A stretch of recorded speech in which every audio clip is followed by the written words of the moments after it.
아브라함을 통해서 이렇게 성경에 나와 있는 그 모든 인물이 이제 죽어가지 않습니까? 그러면 이제 이들에게 맡겨진 그 역할을 감당하고 딱 남은 게 하나 있겠죠? 아브라함에게 남은 건 뭐예요? 믿음으로 의롭게 된다는 믿음의 조상이 되게 하시잖아요. 그러니까 다윗을 통해서도 이제 그 역사 가운데 역할을 다하고 남겨지는 건 뭐예요? 그냥 뭐 두리뭉실하게 말하면 복음을 남겨놓고 가겠죠. 결국에는 이 성경은 이런 거죠. 우리 인간들에게 이 역사 가운데 역사가 시작되기 전에 역사 전에 하나님의 계획이 있었단 말이죠. 구원의 계획이 있었단 말이에요. 이걸 모르니까 이 역사 가운데 역사를 통해서 출애굽의 역사를 통해서 또 모세나 아브라함이나 다윗을 통해서 말씀을 하시죠. 무슨 말씀? 하나님이 우리를 이렇게 만들었어요 라는 말을 하죠. 예수 그리스도를 통해서 우리를 구원해서 하나님의 나라에서 영생을 주려는 그 계획을 가지고 우리를 만들었답니다. 이걸 말할 거 아니에요. 응? 그래서 그것을 이 아브라함, 다윗의 역사를 통해서 기록된 책이 뭐예요? 성경이잖아요. 그러니까 성경은 뭐예요? 하나님의 소리죠. 하나님의 말씀이잖아요.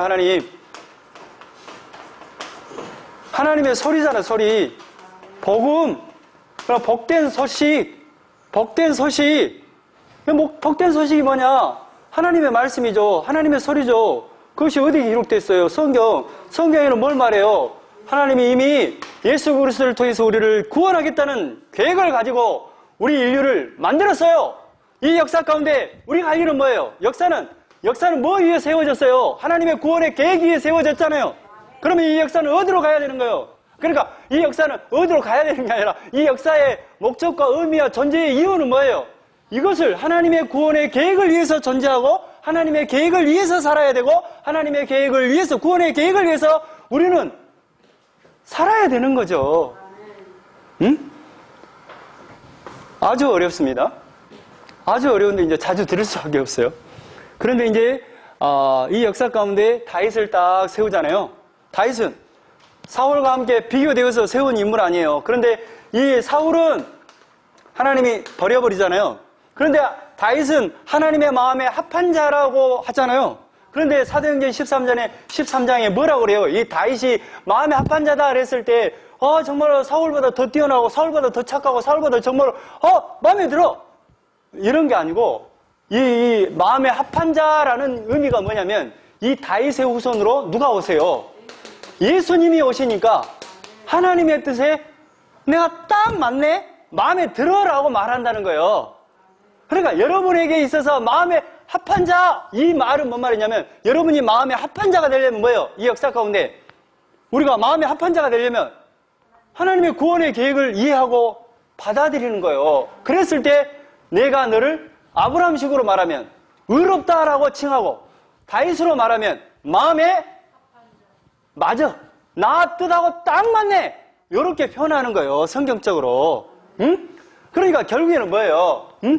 마음에 합한 자라는 것은 결국 다윗이 착하고 똑똑하고 왕의 역할을 잘해서가 아니라 결국에는 뭐예요?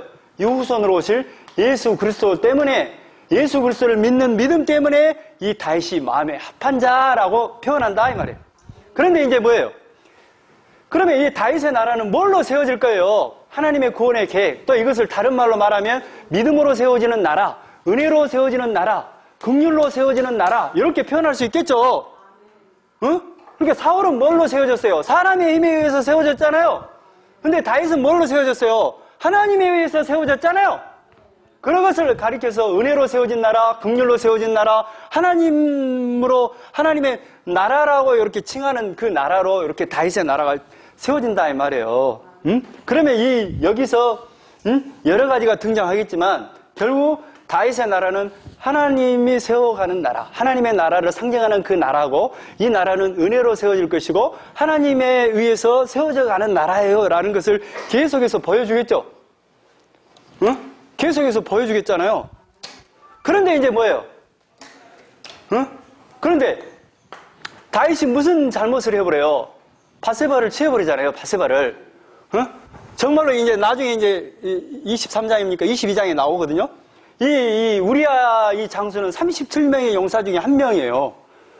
정말 훌륭한 용사인데 그 아내와 동침을 해버려요. 동침을 했는데 결국에는 이것을 가리려고 우리아를 전쟁터에 보내갖고 죽여버리고 우리아를 죽여버려요. 그리고 나서 이제 밧세바를 치워버리잖아요. 밧세바를.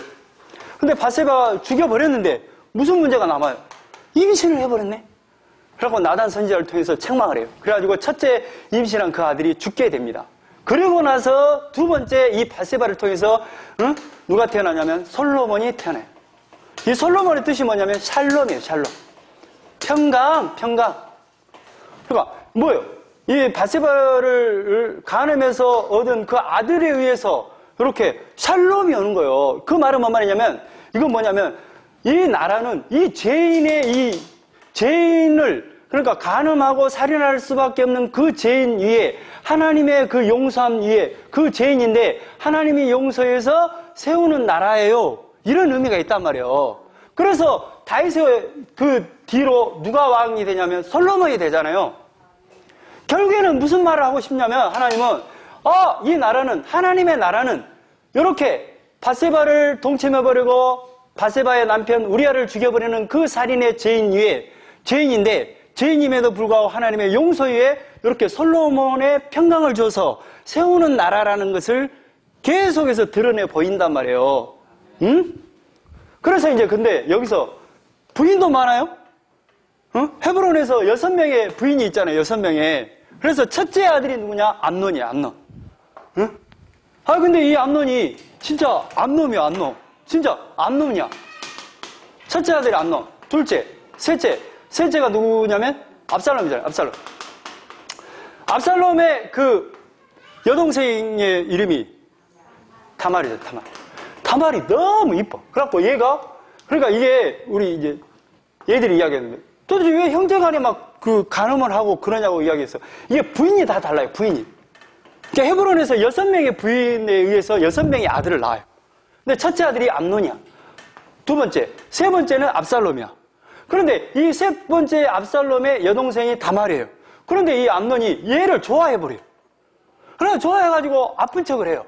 그래갖고 다윗이 문병을 왔더니 아버님 제가 정말로 다말이 와서 좀 먹을 것을 싹 해주면 제가 금방 일어설 것 같습니다. 다말을 좀 보내주세요. 그래갖고 다말을 이 암논에 이렇게 그 병수발을 하게 해요.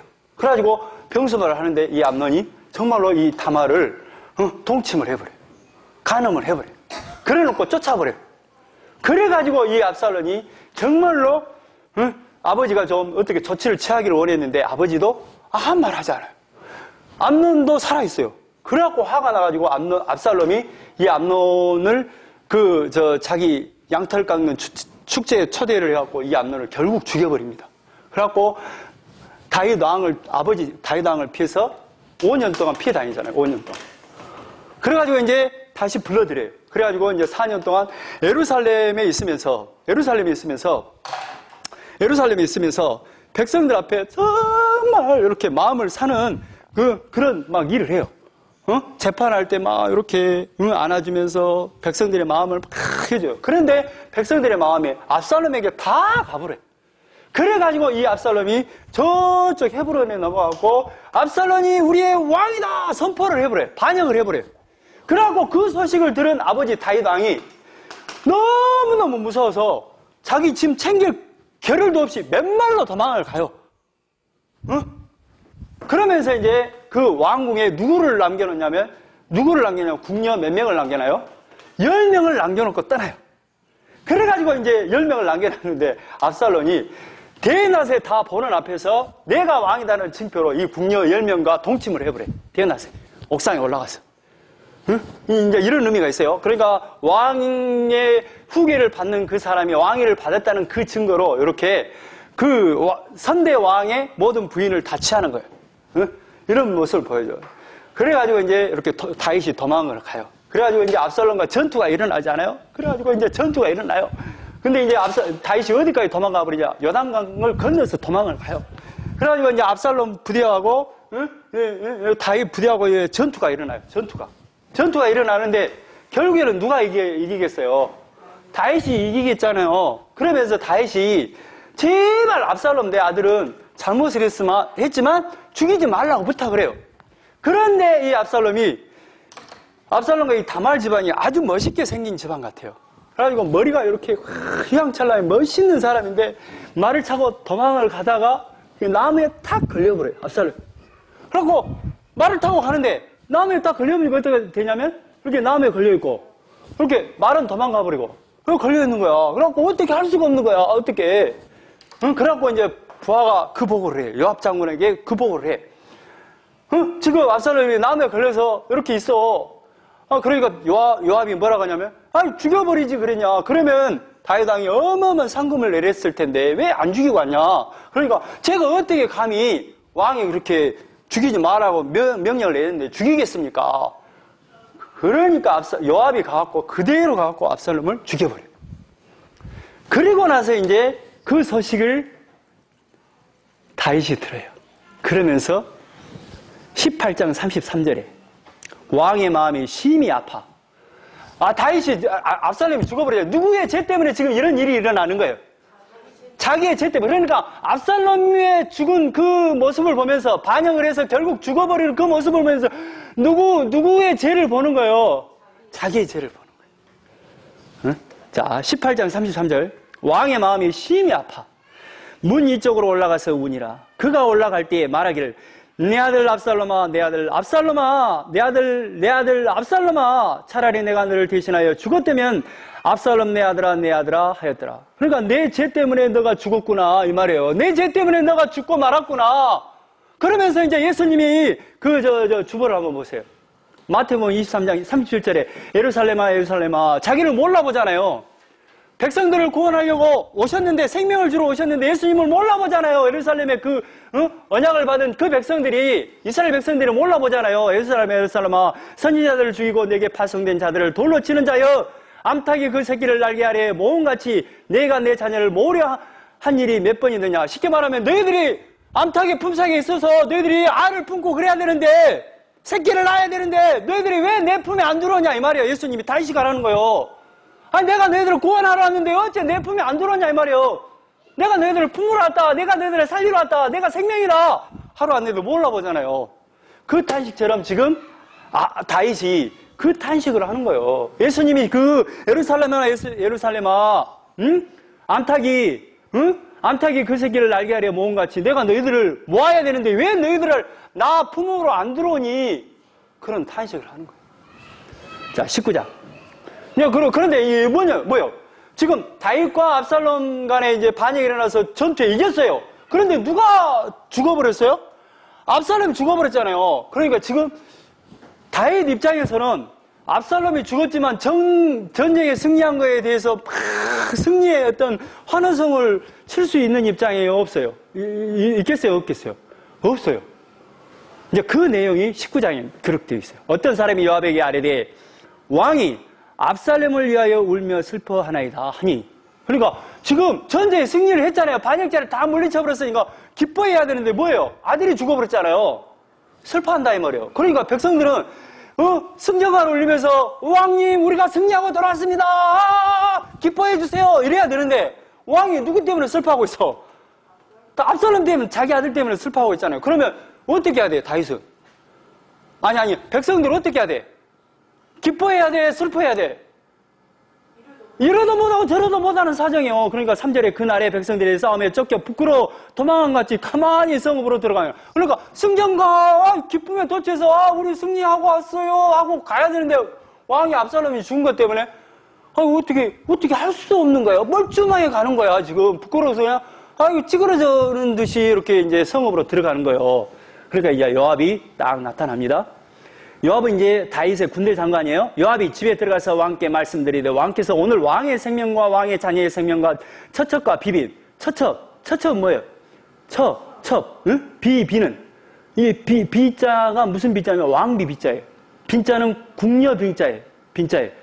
이제 왕비와 후궁, 첩과 신녀 막 그런 뜻이에요. 응? 왕비 비예요. 궁녀 빈이에요. 그러니까 왕비, 궁녀, 또 그 다윗의 첩 이렇게. 응? 비빈들의 생명을 구원한 모든 부하들의 얼굴을 부끄럽게 하시오. 아니, 당시 우리가 정말로 이 반역자를 다 물리치고 돌아왔는데 왜 부끄럽게 하시냐 이 말이에요.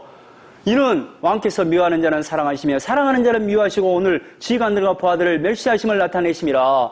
이건 뭔 말이냐면 지금 당신 말이지 반역자를 죽인 그 사람들을 지금 당신이 미워하는 것이 돼버렸어. 당신이 우는 것 때문에, 아들을 위해서 우는 것 때문에.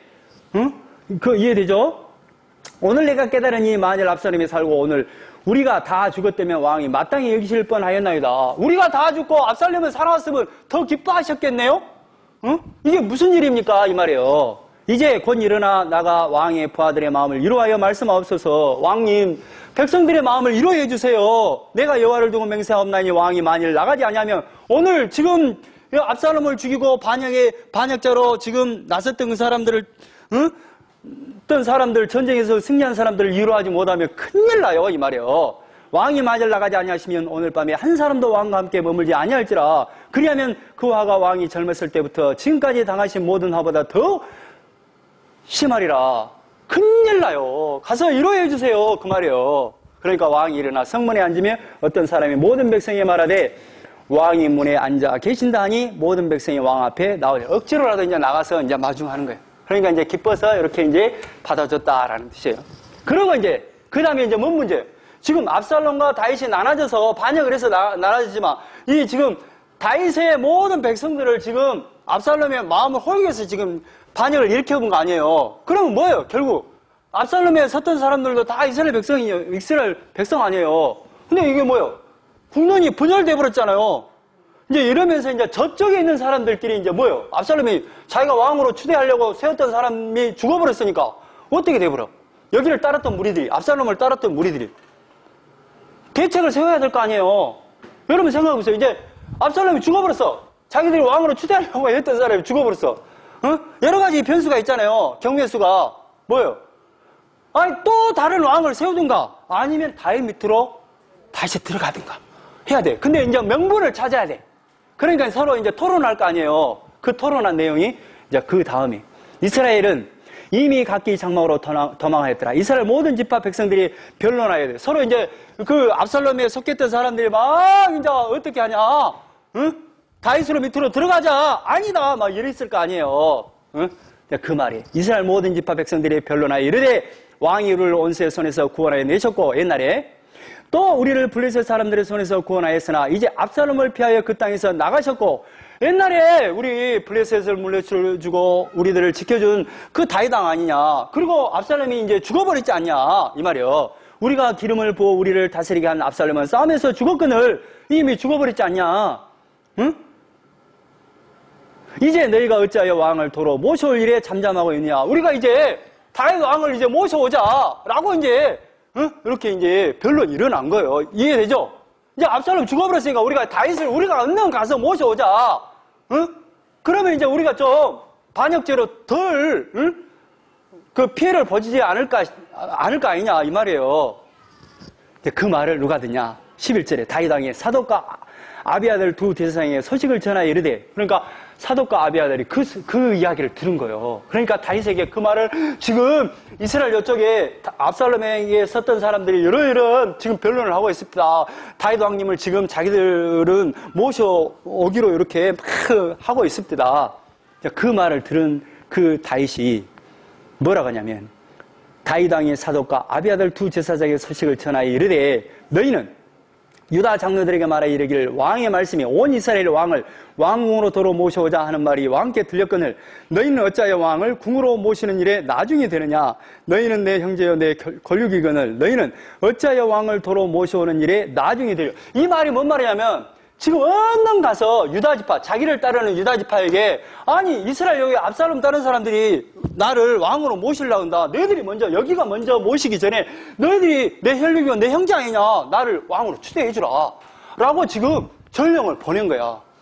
근데 이 나라는 뭐다고? 이 나라는 다윗의 나라는 하나님의 나라를 뭘로 세워져야 돼? 은혜와 긍휼로 하나님의 은혜로 세워지는 나라예요. 근데 이 다윗의 머리로 세워지는 나라가 아니란 말이에요.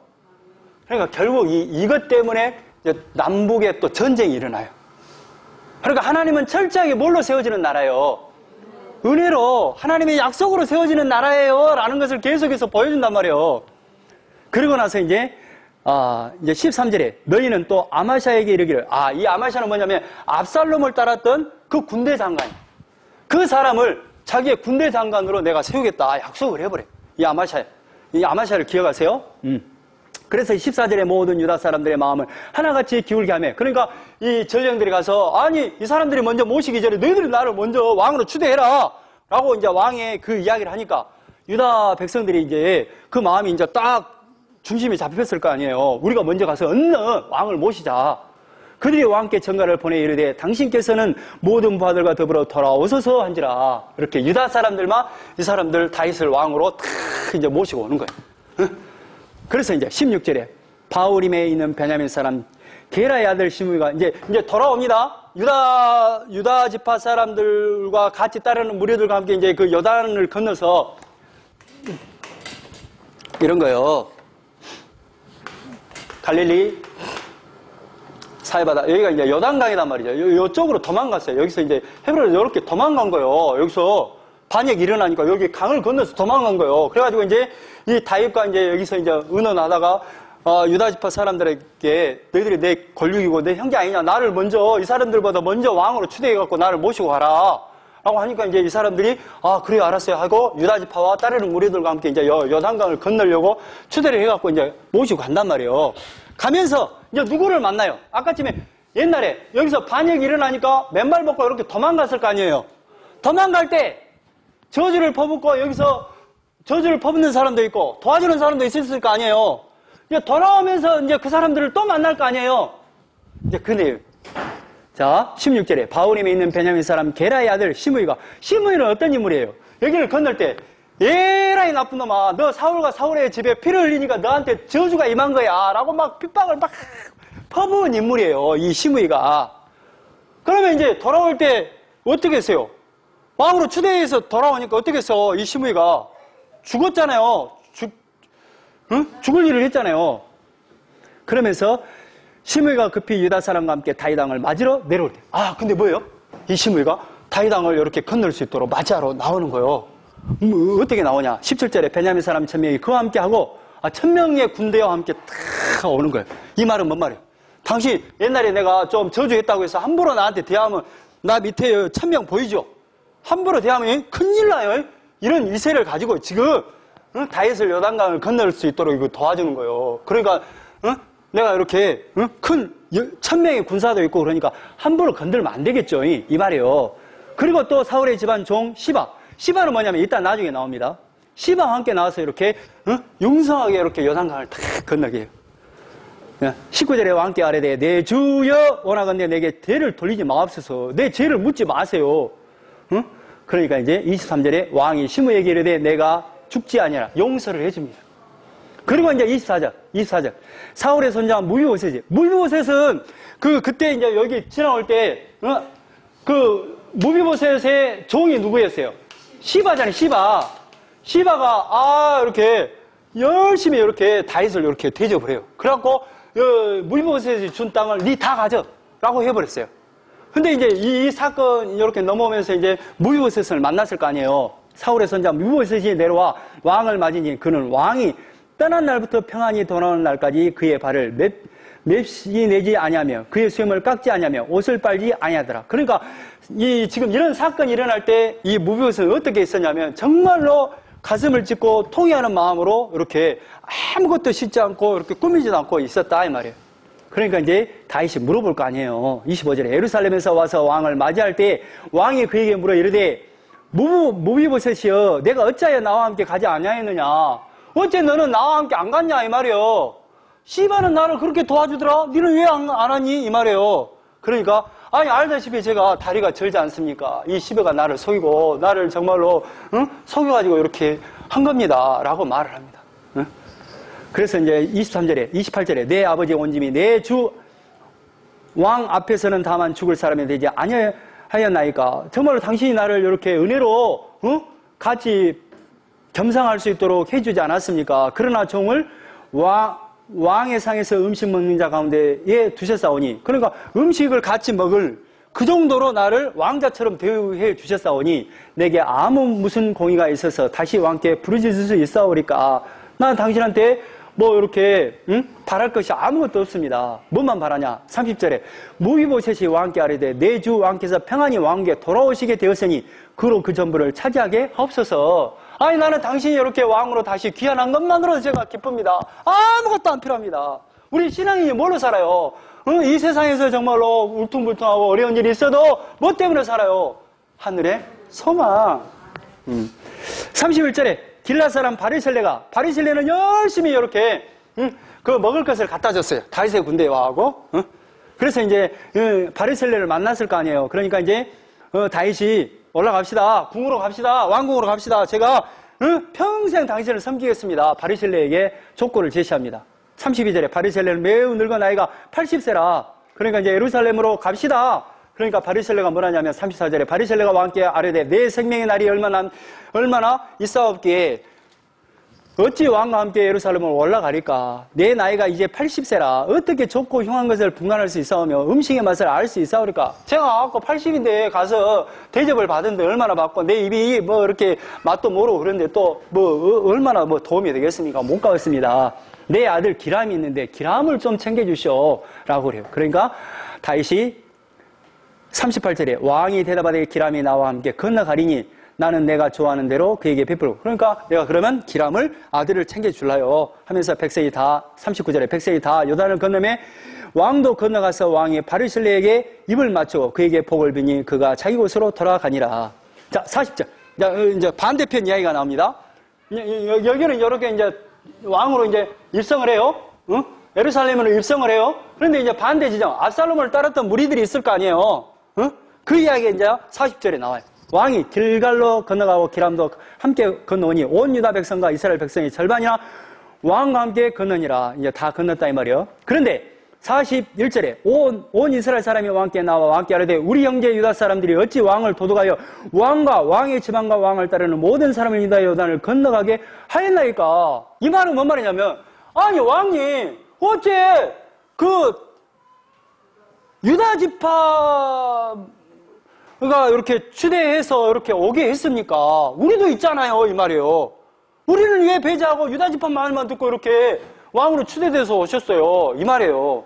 그럼 우리는 뭐가 됩니까? 이 말이에요. 모든 유다 사람이 이스라엘 사람들에게 대답해요. 그러니까 이제 그거에 대한 답변이 뭐냐? 왕은 우리의 종친인 까닭이라. 뭐라고요?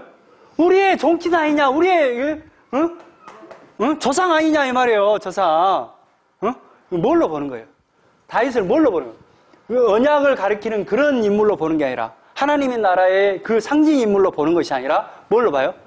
혈통으로 보는 거예요. 혈통으로. 자 43절에 이스라엘 사람이 유다 사람에게 대답하여 이르되 우리는 왕에 대하여 열목을 가졌으니. 그러니까 이제 화가 나는 거예요. 우리 열목 안 가졌냐? 다윗에게 대하여 너희보다 더욱 관계가 있거늘 너희가 어찌 우리를 멸시하여 우리 왕을 모셔오는 일에 먼저 우리와 의논하지 아니하였느냐. 왜 왕을 모셔오는데 우리는 배제했냐 이 말이요. 하였느냐. 하나 유다 사람의 말이 이스라엘 사람의 말보다 더욱 근데 뭐예요? 이것도 지지 않고 유다 사람들이 더 강력하게 나가요. 우리 저 혈통 아니냐, 우리의 형제 아니냐, 우리의 가족이다. 그러니까 우리가 모시고 갔다. 왜? 이런 식이요. 그래서 이제 20장에 마침 거기에 불량배 하나가 있으니 거기에 이제 이 불량배라는 뜻이 뭐냐면 하나님의 말씀을 거역하는 자라는 뜻이 있어요. 그러니까 거기에 이렇게 다윗의 나라를 세워가는 그것에 거부하는 자라는 뜻이에요. 마침 거기에 불량배 하나가 있으니 그의 이름은 누구라? 세바인데 베냐민 사람 비그리의 아들이었더라. 왜 베냐민 사람이 이렇게 반역을 또 치고 올라올까요? 사울이 어디에서 나왔어요? 베냐민에서 나왔어요. 있었더라. 그가 나팔을 불어요. 나팔을 뿌 불어요. 이 나팔의 의미는 뭐냐면 전쟁을 선포한다는 의미고 새로 시작한다는 의미가 있어요. 또 백성들을 모은다는 의미가 있어요. 우리는 다윗과 나눌 분깃이 없으며 너희들하고 이제 상종할 수 없구나. 나누자 이 말이에요. 이새의 아들에게서 받을 유산이 우리에게도 없다 이 말이에요. 이스라엘아 각각 장막으로 돌아가라. 우리는 우리대로 한번 왕을 세워서 한번 멋지게 한번 세워보자. 이 말이에요. 2절에 이에 온 이스라엘 사람들이 다윗 따르기를 그치고 올라가 비그리 아들 세바를 따르나 유다 사람들은 그들의 왕과 합하여 요단에서 예루살렘에 따르니라. 그러니까 이게 뭐예요? 남과 북이 이렇게 나눠지게 된 거예요. 그러고 나서 이제 4절에 왕이 아마샤에게 이르되, 아마샤는 아까쯤에 압살롬을 따랐던 군대 장관입니다. 아까쯤에 뭐예요? 아마샤를 뭐예요? 불러갖고 내가 이제 군대 장관을 삼아줄게. 그 말은 뭔 말이에요? 압살롬을 따랐던 그 무리를 그 아마샤 군대 장관을 통해서 뭐예요? 보듬는 그런 역할을 하는 거예요. 그러니까 인간의 어떤 생각으로 세워지는 나라가 아니라 하나님의 은혜와 긍휼로 세워지는 나라예요. 이 나라는. 그걸 보여줘요. 하나님의 언약으로 세워지는 나라예요. 라는 거예요. 그 언약이 뭐예요? 중심에는 예수 그리스도잖아요. 예수 그리스도. 예수 그리스도가 뭐예요? 예수 그리스도. 예수 그리스도로 세워지는 나라는 뭐냐면 우리의 행위로 구원받는 것이 아니에요. 우리의 착함으로 세워지는, 우리가 착해서 하나님의 나라 가는 게 아니라 예수님이 우리의 죄를 죽어주신 것 때문에 하나님의 나라 갈 수 있다는 복음 아니에요.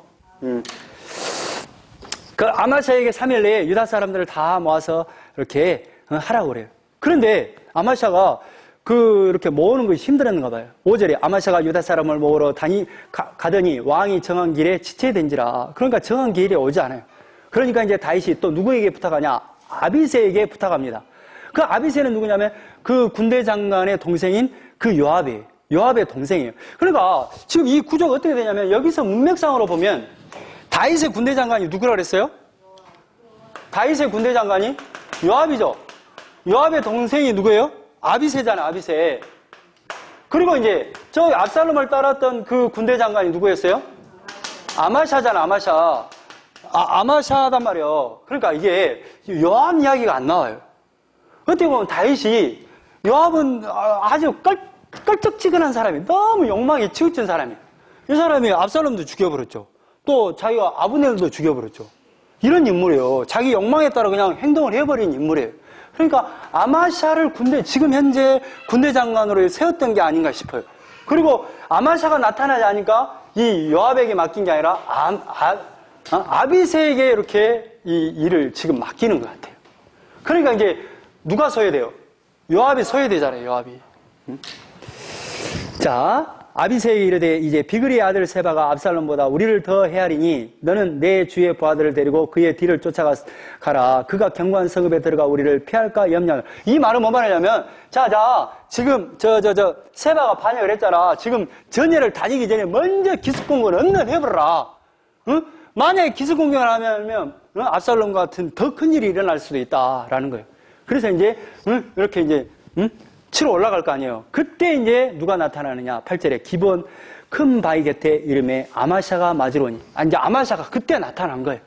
응? 그때 요압이 군복을 입고, 그때 이제 요압 군대를 만나게 된 거예요. 응? 군복을 입고 띠를 띠고 칼집에 꽂은 칼을 허리에 매는데 그가 나갈 때 칼이 빠져 떨어졌더라. 그러니까 아마샤를 딱 만난 거예요. 그러니까 이 아마샤를 딱 만났어요. 이제 전열을 정비하고 이제 요압하고 아비새하고 이제 미리 기습공격을 하러 가는데 이 아마샤 군대가 이제 딱 이렇게 요압 군대가 딱 맞닥뜨린 거예요. 그런데 이제 아마샤를 딱 만날 때, 요압이 만날 때 그 군 장비를 다 풀고 딱 만나요. 그러니까 이제 아마샤는 뭐 아무 거석하지 않고 그냥 나를 만나서 이렇게 기뻐 한갑다, 인사 한갑다라고 생각했겠죠. 그런데 9절에 요압이 아마샤에게 이르되 내 형은 평안하냐 하며 오른손으로 아마샤의 수염을 잡고 그와 입을 맞추려 하는. 그러니까 이렇게 인사하는 척 하다가 뭘 해버리냐? 아마샤가 요압에. 그러니까 지금 상황이 뭐예요? 지금 아마샤, 아비새 이야기는 나오는데 요압 이야기는 안 나온단 말이에요. 그러니까 지금 이 군대 장관의 역할이 이쪽으로 지금 쏠려본 것 같은 느낌이에요.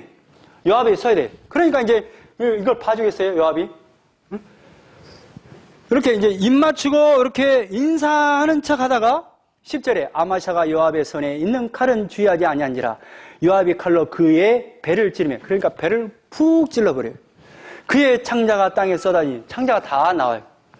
그를 다시 치지 아니하여도 죽으니라. 그러니까 이제 지금 아마샤 군대하고 요압 군대가 만났잖아요. 같이 이제 늦게 출발했고, 여기를 이제 늦게 출발해가지고 이제 뒤따라가는 격이었을 거 아니에요. 그러니까 지금 아마샤가 죽어본 거예요. 아마샤를 따르는 그 군인들이 있을 거 아니에요. 죽어본 거예요. 요압과 그의 동생 아비새가 비그리의 아들 세바를 뒤쫓을새 요압의 청년 중 하나가 아마샤 곁에 서서 이르되 요압을 좋아하는 자가 누구며 요압을 따라 다윗을 위하는 자가 누구냐? 이 말은 뭐 말이냐면 요압과 다윗 편에 있는 사람은 요압을 따르라 이런 표현이에요. 응? 이제 지금 여기를 따르는 무리가 있었을 거 아니에요. 근데 이게 죽어버리니까 어때요? 황당해 보잖아요. 그러니까 뭐냐면 지금 요압의 청년 하나가 요압을 좋아하는 자가 누구냐? 요압을 좋아하면 따르라 이 말이에요. 요압을 따라 다윗을 위하여 이르는 자는 누구냐? 요압을 따라서 다윗을 위하러 나갈 사람 나를 따르라 이런 거예요. 응? 그래서 이제 13절에 아마샤를 큰 길에서 옮겨가며 사람들이 다 요압을 따라 비그리의 아들 세바를 뒤쫓아 가니라. 그러니까 이제 그렇게 시체를 다 치워놓고 시체를 잘 치우니까 요압을 따라서 이 아마샤를 따랐던 군인들이 다 이렇게 갔다 이 말이에요.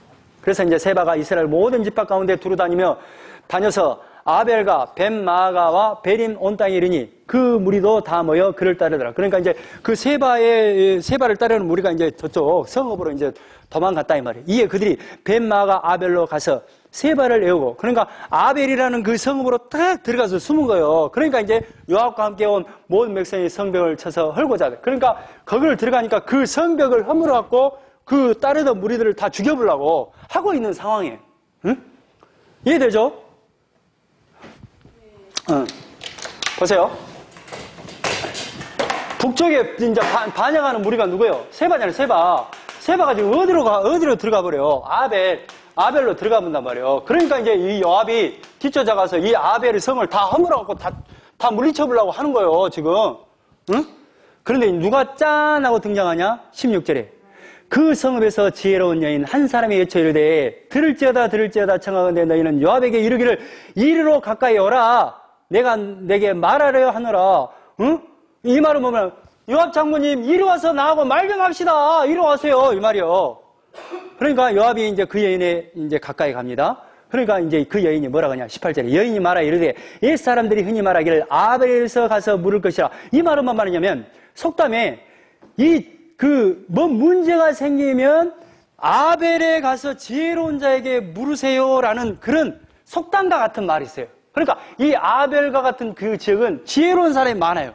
그러니까 이 도시 자체가 정말로 이 지혜로운 사람이 많아서 누가 와서 정말로 좀 헷갈리고 혼돈되고 뭐 지혜가 부족한 사람이 있으면 아벨로 가세요. 아벨로 가서 물어보세요. 이런 지역이라 이 말이에요. 우리 지역이 그런 지역 아니냐? 여인이 그런 말을 하는 거예요. 이 땅은 정말로 지혜로운 땅 아닙니까? 이 말이에요. 그러니까 19절에 나는, 이게 지금 여인이 말합니다. 나는 이스라엘에 합평하고 충성된 자 중 하나이거든. 나는 이스라엘이 잘 되기를 원한다. 합평하고 정말로 잘 되기를 원하는 사람이다. 당신이 이스라엘 가운데 어머니 같은 성, 이 지혜로운 성을 멸하고자 하는도다. 아니 근데 이 지혜로운 성을 너가 이 짜서가 이 아벨 성을 허물라고 그래야 이 말이에요. 아니 빈대 하나 태우려고 빈대 하나 잡으려고 초가상가를 다 태워야 이런 말이에요.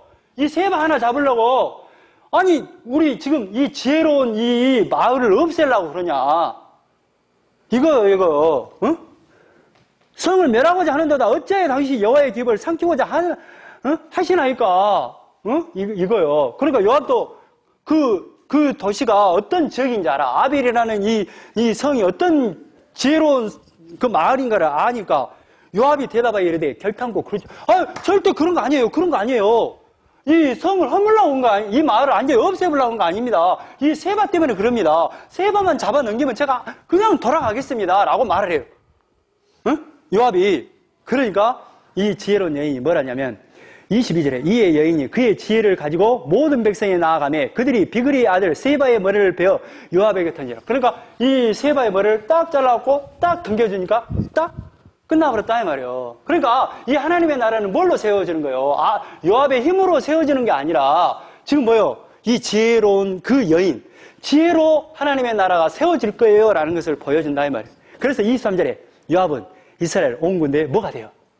지휘관이 되잖아요. 지휘관을 다시 뺏어오잖아요. 그러니까 결국 요압은 나중에 자기 욕망으로 가득한 인물 아니에요. 솔로몬 때 다윗을 패버려.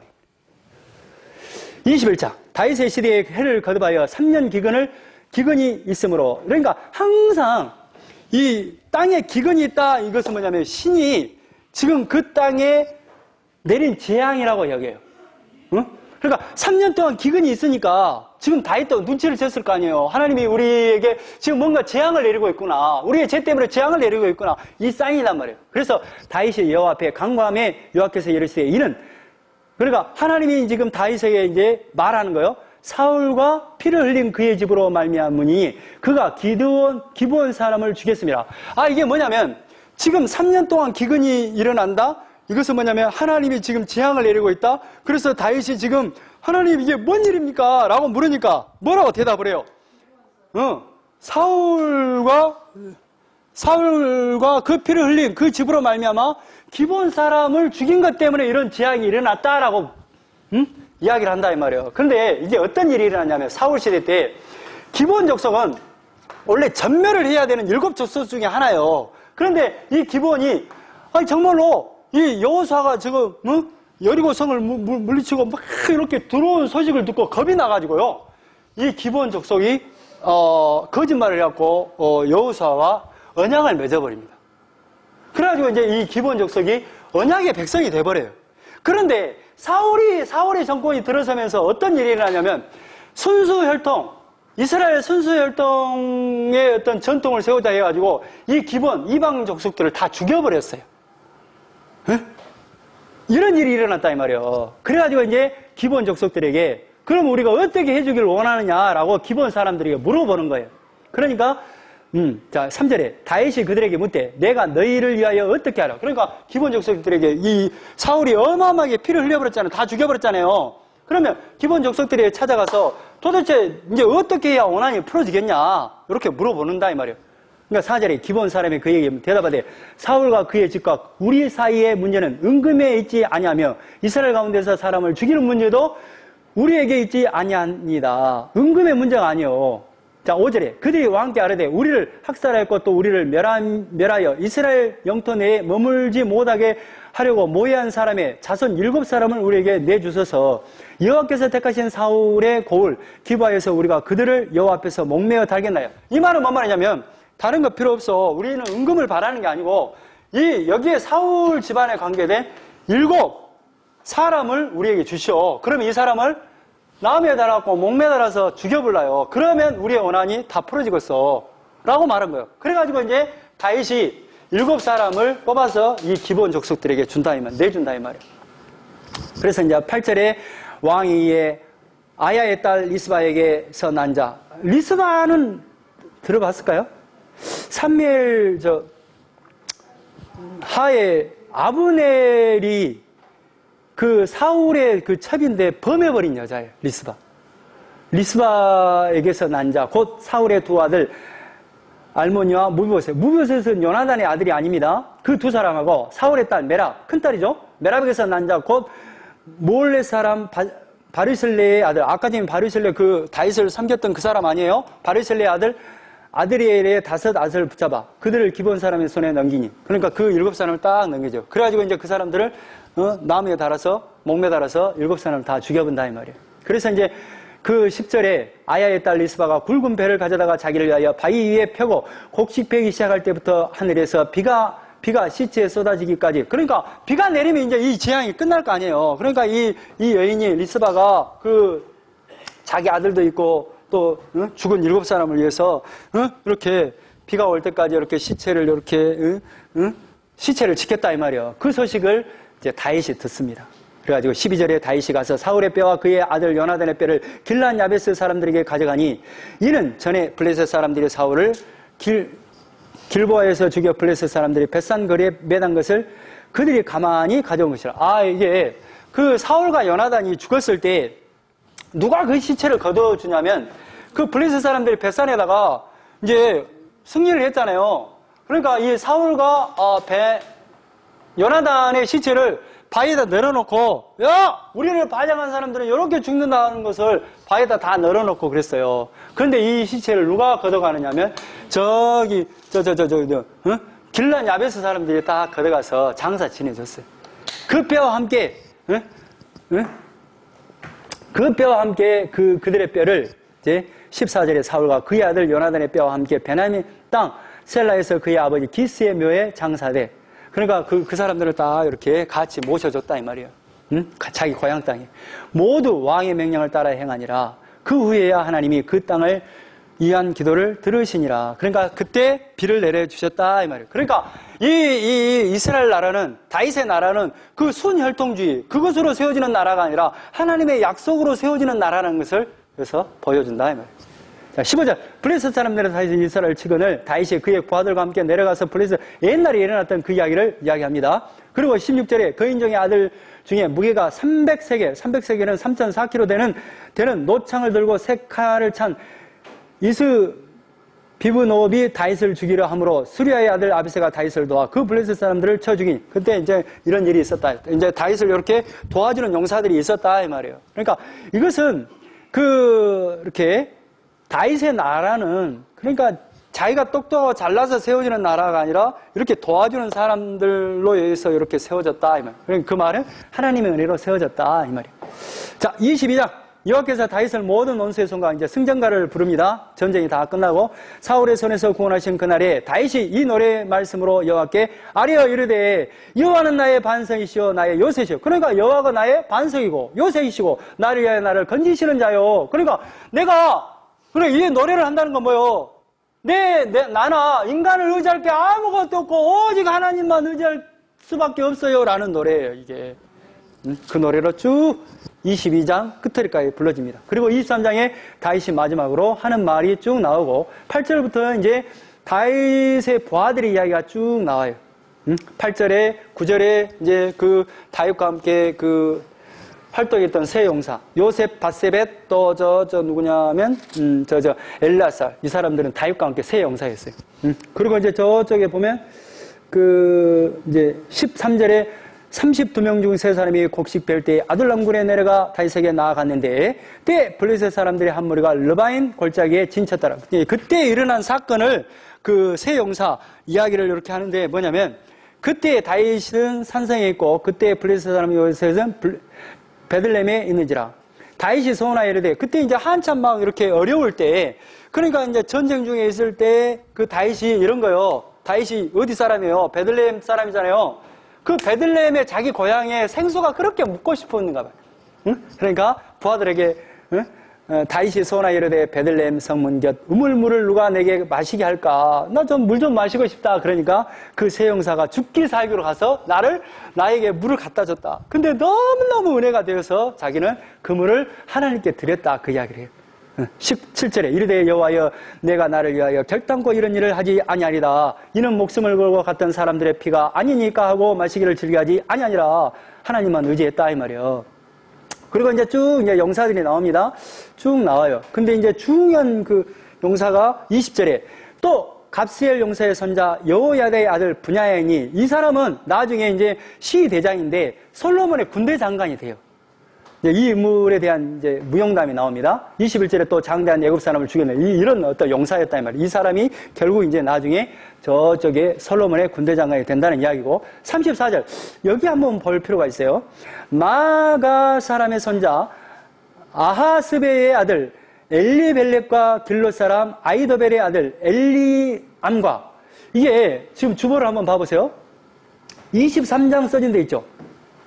23장 사무엘하 11장 3절에 다윗이 사람을 보내 그 여인을 알아보게 하였더니 그가 아뢰되 그는 엘리암의 딸이요 햇사람 우리아의 아내 바세바가 아니냐. 그러니까 이렇게 건들고 있는데 이쁜 여자가 이렇게 있는 거야. 그래갖고 데려와라. 그러니까 그 여인이 누구냐라고 물어보니까 엘리암의 딸이고 햇사람 우리아의 아내 바세바입니다. 이거 할 때 지금 엘리암이 나오죠. 응? 그 엘리암이 누구냐면 바세바의 아버지예요. 그러니까 이 바세바나 이런 사람들은 굉장히 용사였다 이 말이에요. 다윗의 나라를 세우는 용사였다 이 말이에요. 그리고 39절에 햇사람 우리아도 나옵니다. 그러니까 그 집안 전체가 뭐예요? 용사예요, 용사. 이상 총수가 30명이었더라. 응? 이렇게 돼요. 자, 그리고 마지막 이제 24장 여호와께서 다시 이스라엘을 향하여 진노하사. 봐보세요. 여호와께서 하나님이 다시 이스라엘 향해서 진노하사. 그러니까 하나님이 너무 화가 나서 말이죠. 진노할 계획을 가지고 이 말이에요. 그들을 치시려고 이스라엘 백성을 치시려고 뭘 사용했냐면 다윗을 격동시키사 가서 이스라엘과 유다의 인구를 조사하라 하시니라. 인구 조사를 하게 한 거예요. 근데 지금 다윗의 나라는 뭘로 세워진 나라라고요? 은혜로 세워지는 나라라잖아요. 그러면 이제 쉽게 말하면 이 말은 뭔 말이냐면 다윗이 인구조사를 함으로써, 야, 내가 이 어마어마한 그 백성의 왕이 됐구나. 이걸 하게 한 거예요. 뭐 하려고? 여호와께서 다시 이스라엘을 뭐 하려고? 진노하려고. 이스라엘 백성 치려고 다윗을 그렇게 사용했다 이 말이에요. 그러니까 이게 지금 이스라엘 백성은 지금 언약을 의지하고 있는 상태예요? 아니면 힘을 의지하고 있는 상태예요? 그래요! 하나님의 은혜를 떠나버리고 긍휼을 잃어버리고 뭐예요? 이제 힘으로 가지고 큰 소리 치면서 우리가 정말로 다윗 왕 때문에 이렇게 큰 나라가 됐네, 통일한국을 이뤘네, 에헴 하고 있다 이 말이에요. 그러니까 누구를 통해서? 다윗의 인구조사를 통해서. 그러니까 인구조사를 하면 원래 율법에는, 자 보세요, 24장 써 주보에 있죠. 출애굽기 3장 12절에 내가 이스라엘 자손의 수요를 조사할 때는 반드시 뭐 해야 되냐? 조사받는 각 사람은 그들을 계시할 때에 자기의 생명의 속전을 여호와께 드리고. 그러니까 반드시 인구조사를 하면 이스라엘 법에는 속전을 드리게끔 돼 있어요. 그러니까 인구를 셀 때마다 이 속전을 드린다는 의미는 뭐냐면, 속전을 드린다는 의미는 이 생명이 누구에게 있다? 하나님께 있다는 의미로 인구조사를 하면 반드시 속전을 드리게 했어요. 반세계 시를 하나님 앞에 드리게끔 되어 있어요. 그러면 다윗이 인구조사를 함으로써 하나님이 이스라엘 진노하려고 다윗을 인구조사 시켰잖아요. 그럼 속전을 드렸을까요? 안 드렸을까요? 안 드리고 인구조사를 해요. 응? 그러니까 이게 이 죄책감이 들어요? 안 들어요? 들겠죠. 그러니까 요압도, 그 욕망에 가득한 요압도 3절에 요압이 왕께 아뢰되 이 백성이, 그러니까 율법 여러분의 하고 틀려요. 인구조사하고 틀립니다. 그러니까 그 예수님이 인구조사를 할 때 인구조사를 하잖아요. 그때 예수님이 태어나시잖아요. 그거란 말이죠. 그거 지금 신약과 연결되고 있단 말이죠. 요압과 같은 사람도 뭐라냐, 3절에 요압이 왕께 아뢰되 이 백성이 얼마든지 왕의 하나님 여호와께서 100배나 더하게 하시사. 하나님이, 아니 이거 안 해도 돼요. 이 군대가 중요한 게 아니라 우리의 나라는 누구에 의해서 세워진 나라인데, 하나님에 의해서 세워진 나라고 하나님이 하시면 100배로 더 해서 전쟁에도 승리하고 그럴 텐데 뭐하는데 인구조사해요? 이 말이에요. 요압도 알아. 요압도. 그러니까 여러분의, 우리의 개념과 지금 성경에 나와 있는 그 개념은 좀 다릅니다. 인구조사하면 좋잖아요. 몇 명인가? 통계청 조사하잖아요. 좋잖아요. 직업별로 조사해갖고 앞으로 예측을 하고 정책을 피고 그래야 되잖아요. 근데 그게 아니단 말이에요. 반드시 인구조사를 하면 율법에는 뭐예요? 속전을 드려야 돼요. 그러니까 속전의 의미는 뭐예요? 아, 이 생명은 누구에게 속했다? 하나님께 속했다는 의미로 속전을 드리게끔 했어요. 그런데 요압도 알아. 아니 뭐하는데 이렇게 해요? 하나님 100배나 하시면 되는데 이 말이요. 하나님 원하시면 100배로 이렇게 전쟁에서 100배로 더 능력을 발휘하게 할 텐데 뭔 그거 할 필요가 있어 이 말이에요. 내 주 왕의 눈으로 보게 하시기를 원하나이다. 왜 당신의 눈으로 판단하려고 그러세요? 하나님의 눈으로 봐야지 이 말이에요. 요압도 알아. 요압도. 그런데 내 주 왕은 어찌하여 이런 일을 기뻐하시나이까? 어째서 당신은 당신 눈으로 딱 보고 와 내가 이렇게 어마어마한 백성의 왕이 됐네, 이걸 확인하려고 그러세요. 하나님이 함께 하는데. 이거예요 이 말이요. 그래갖고 인구조사를 합니다. 며칠이 걸려서 18절에 그들 무리가 국내를 두루 돌아 9달 20날 9달 20날 동안 예루살렘을 이렇게 예루살렘부터 시작해갖고 이렇게 인구조사를 했다 이 말이에요. 그러니까 9절에 요압이 백성의 수를 왕께 보고하니, 그러니까 보고하니까 어때요? 좋아요 안 좋아요? 좋죠. 아, 내 백성이 이렇게 많구나. 그러니까 불어났을 거예요. 곧 이스라엘에서 칼을 빼는 담대한 자가 20세 넘은 사람이, 군대에 나갈 만한 사람들이 자가 80만 명이요 유다 사람이 50만 명이었더라. 그러니까 옛날보다 늘은 것 같아요? 안 는 것 같아요? 늘었어요. 늘어. 민수기 26장에 지금 인구조사를 했잖아요. 인구조사를 할 때 얼마였냐면 601, 703이었어요. 그러니까 몇 배를 넣는 거예요? 한 2배 가까이 늘어온 거예요. 그러니까 다윗이 좋아했겠어요? 안 좋아했겠어요? 좋아했겠죠. 그러니까 요압은 뭐라 그래요? 왜 당신이 직접 눈으로 확인하려고 그래요? 하나님이 하시면 100배를 더하게 할 수 있는데, 하나님이, 그 말은 뭔 말이에요? 하나님이 우리나라를 지탱하고 있는데 왜 당신이 군사를 치셔서 당신 눈으로 확인해서 이 정도면 어느 나라 정도는 덧더니 물리칠 수 있다, 이걸 확인하려고 그러세요 이 말이에요. 10절에 다윗이 백성을 조사한 후에 그의 마음에 자책. 그러니까 알아 몰라. 그러니까 이 말이 여러분하고는 잘 개념이 안 맞아요.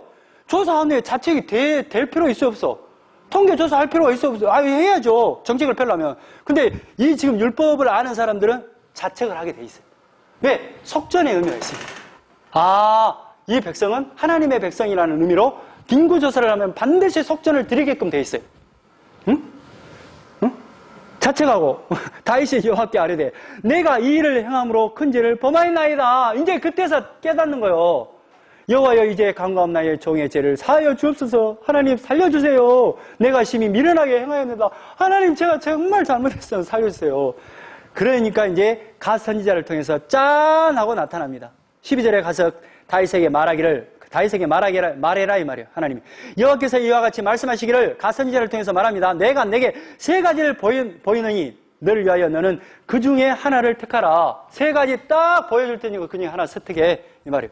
그래서 뭘 보여주냐? 13절에 갓이 다윗에게 이르되 이르러 아뢰어 이르되 왕의 땅에 7년 기근이 있을 것이니까 혹은 왕의 원수에게 쫓겨 석 달 동안 그들 앞에서 도망하실 것이니까 혹은 왕의 땅에 사흘 동안 전염병이 있을 것이니까. 이게 번역이 말이죠. 저 역대상 21장이 안 나왔네.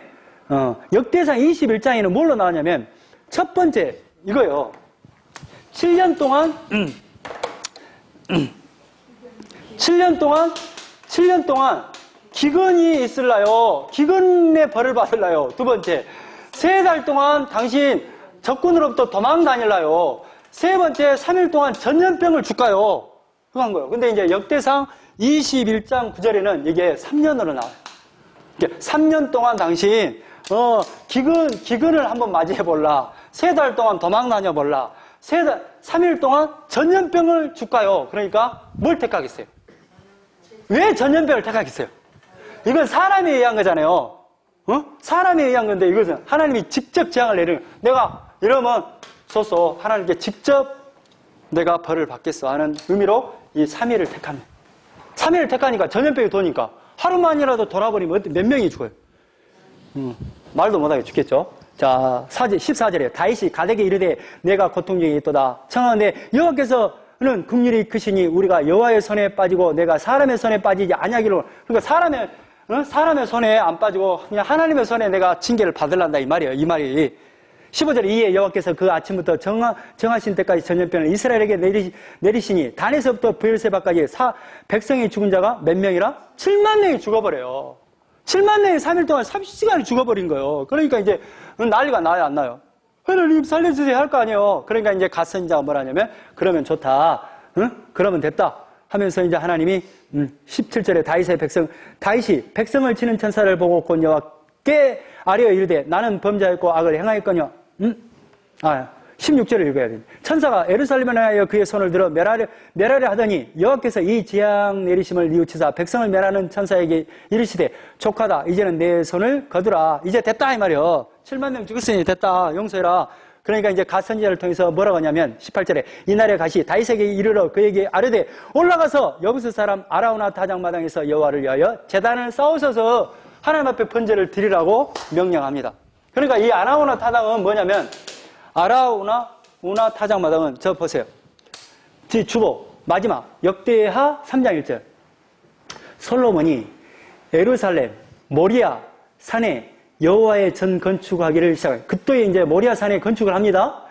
그곳이 어떤 곳이냐? 전에 여호와께서 그의 아버지 다윗에게 나타나신 곳이요. 여부스 사람 오르난의 타작마당에 다윗이 정한 곳이라. 이 오르난은 뭐냐면 여부스 사람이 부르는 이름이에요. 그러니까 여기가 뭐냐면 이 아라우나 타작마당.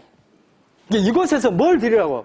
제단을 쌓고 하나님 앞에 번제를 드리라라는 거예요. 그러니까 이제 24절에 왕이 아라우나에 이르되 그렇지 아니하다. 내가 값을 주고 내게서 살리라. 값없이는 내 하나님 여호와께 번제를 드리지 아니하라. 이 말은 뭐냐면 아라우나가 내 땅 다 갖고 가세요. 번제도 있고 재물도 있고 나무도 다 있습니다. 다 쓰세요. 그러니까 다윗이 내가 다 이 값을 지불하겠다. 그러니까 하나님이 우리의 죄를 용서할 때 내가 너희들 죄 용서 다 했다.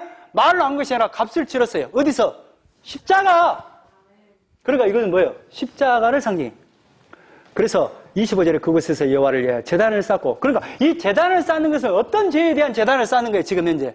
아까 아침에 인구조사를 하면 속전을 바쳐야 되잖아요. 속전을 드리지 않는 그 죄값으로 대속 제물을 드리는 거예요. 쌓고 번제와 화목제를 드렸어요? 드렸더니 이에 여호와께서 그 땅을 위한 기도를 들으시고 이스라엘에 내리는 재앙이 뭐였더라? 끝이었더라 이 말이에요. 그러니까 누구 때문에 우리의 재앙이 끝이 나는 거예요. 앞으로 예수님 때문에 재앙이 끝이 나는 거예요. 그러니까 이 아라우나 타장은 그 전에 아브라함 시대에는 뭐예요? 모리아 산이고 저 에덴동 창세기로 가면 여기가 에덴 동산이에요. 그러니까 이제 앞으로 그 이제 다윗 뒤에는 솔로몬 때는 뭘로 돼요? 성전이 이곳에서 건축된단 말이에요.